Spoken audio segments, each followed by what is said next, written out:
Back here at Gleason's Gym, ringside, our heavyweight top 10. We're at number 2, Muhammad Ali. We have to talk Ali Frazier, of course. Jerry, Ali Frazier 3. Why a third time around? How did that come about? Came about because, number one, Muhammad thought he couldn't fight anymore. It came around because Frazier was determined he would fight no matter what and proved it by continuing to fight when he shouldn't. And I remember Ali was fighting Bugner in Malaysia about 9 months before, 8 months before. And he retired. Now it's the formal retirement at noon.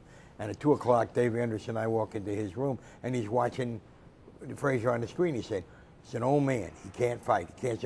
I'll kill him. I'll kill him. I said, I thought you were retired. He said, that was 2 hours ago. So he was coming back to fight. When we saw that tape, he really relished it, and he was convinced it would be nothing.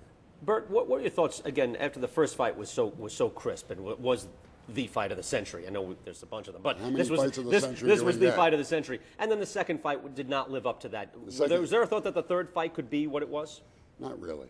I didn't get that sense. By now, Frazier has been beaten by Foreman. By now, Frazier is beginning to look old. By now, Ali is beginning to look worn around the edges. And it just doesn't add up to as great a fight or anywhere in the neighborhood of the first. For all those reasons. Teddy, what is your take on it? And we're going to take a look at a little bit of this, but your take on, I guess, the limits of human endurance and two, basically immovable objects being flung at each other one more time. It was scary. It was humbling. It was one of those things that could make you be quiet, maybe even make him be quiet for a minute. I don't know about that, yeah. When you saw that kind of punishment, and you saw that kind of courage and that kind of grit, and you knew that they would not leave in the ring the same way as they came in, it was just humbling.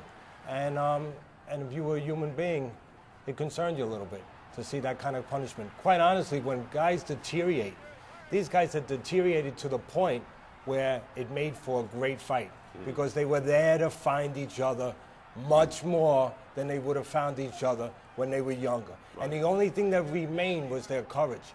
Their courage was still great. Their determination and character was still great, but their skills were lessened just enough to make a great fight. Jerry? I wanted the fight to stop.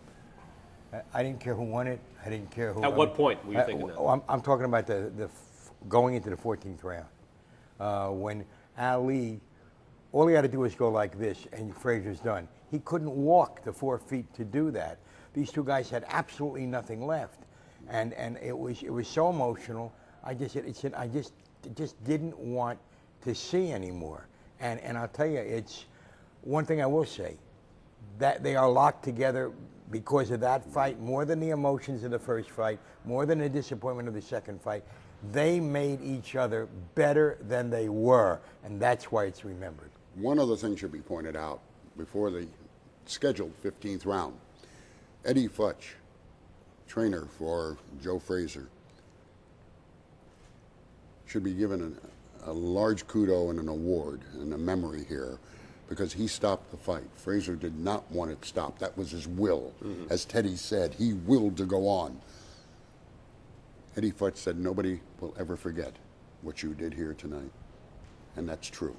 Nobody ever will, but Eddie Futch, feeling for his man, stopped that fight. Stay tuned here on ESPN Classic. We'll go back to Manila again. More late round coverage from Ali Frazier 3. Round 12.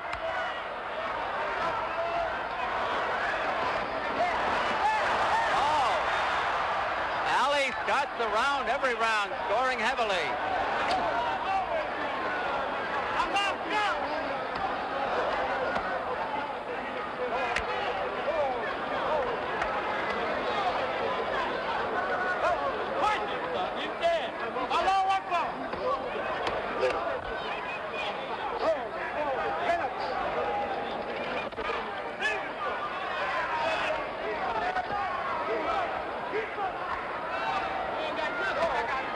Frazier seems to be coasting a little bit here, and Ali is scoring on him.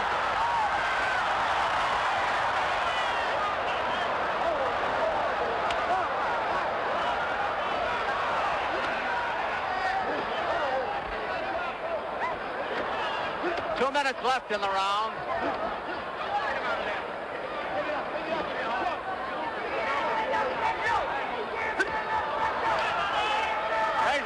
for a spot on the inside.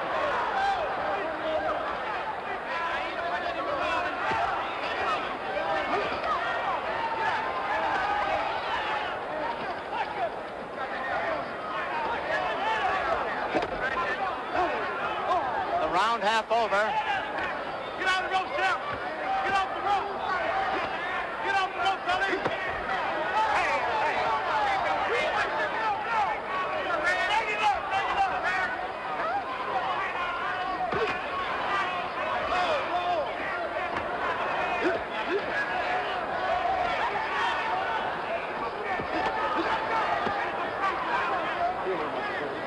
Come on, rope! Stand! Stand! Put it down! A minute to go in the round. Frazier seems to be bleeding from the mouth. First sign of blood in the fight.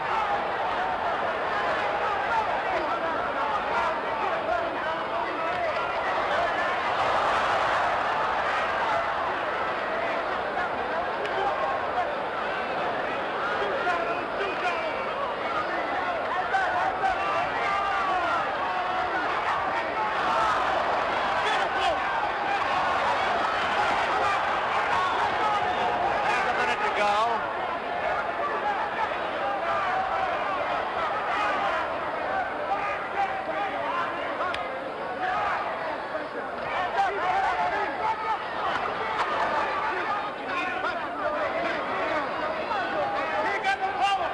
Round almost over.